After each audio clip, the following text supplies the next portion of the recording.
What's going on, guys? Welcome back to 310 EDU's YouTube channel. Today, we're going to break down a member video. So, James, who is a member at 310edu.com, sent me an email. I know you're super busy and hustling, but if you have time whenever, I'm on the struggle bus with this backhand turnover. I just can't, for the life of me, figure out the field to get it to turn over.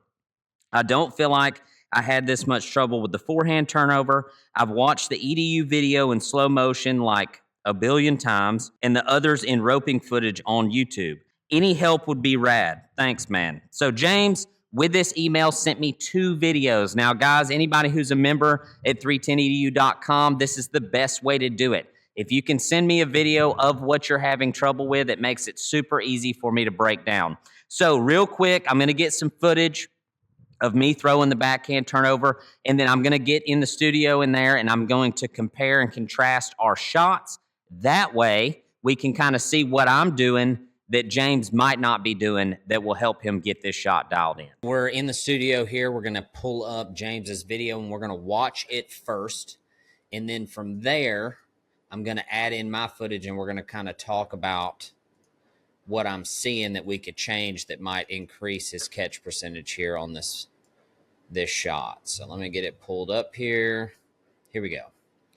Okay, so first things first, we're swinging with a lot of speed, but not a ton of momentum. So this shot in particular is going to require quite a bit of momentum to get distance. And so it's the difference, like the way I explain it at clinics, the difference between speed and momentum is speed sounds like, right? And momentum sounds like when you're swinging your rope, if that makes sense. That might not make any sense to anybody. Madison, does that make sense? Yes. Okay, makes sense to Madison, so we're good. So we're swinging with a lot of speed here, but not a ton of momentum, right? What he needs to be doing here, we'll pause that there, is reaching way back behind his head a little further and then really like building a lot of momentum in that swing. That's really going to help your launch angle. So it's going to help get your rope way far away from you. And then with this shot in particular, you have to throw it really high. And that's what James here is throwing it really direct, right? He's throwing it straight at the dummy's head when really his target for this needs to be about 6 feet above and to the left of the dummy's head to give it room to turn over.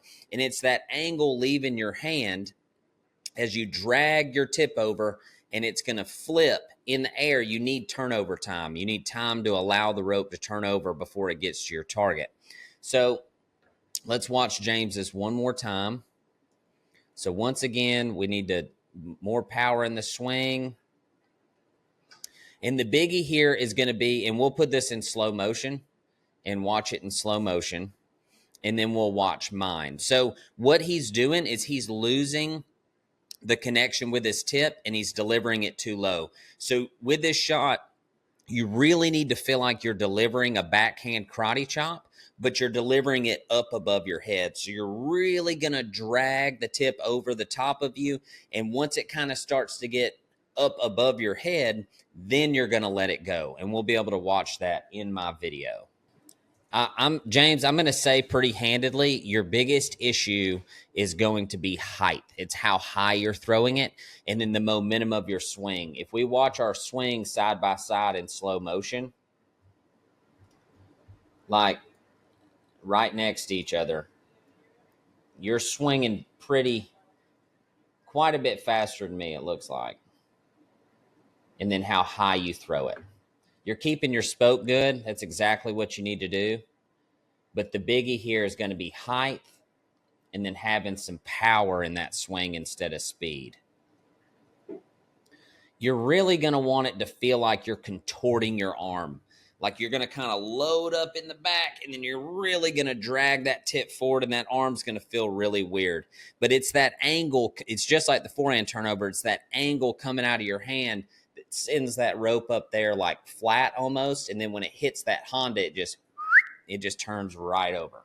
And then I'll show you guys some slow motion footage of me from the side and from the back. So James, maybe you can see a little different angle of my hand or kind of where it's coming out that you might not have seen in other videos. Knowing James, I know he'll respond to this video. He'll probably comment below, so jump in the comments and we'll find out if any of these tips and tricks help him. James, once you start getting it to turnover, send it to me, man. I really hope you get this shot down. As always, guys, check out 310edu.com. Thank you so much for watching, and I'll see you in the next video.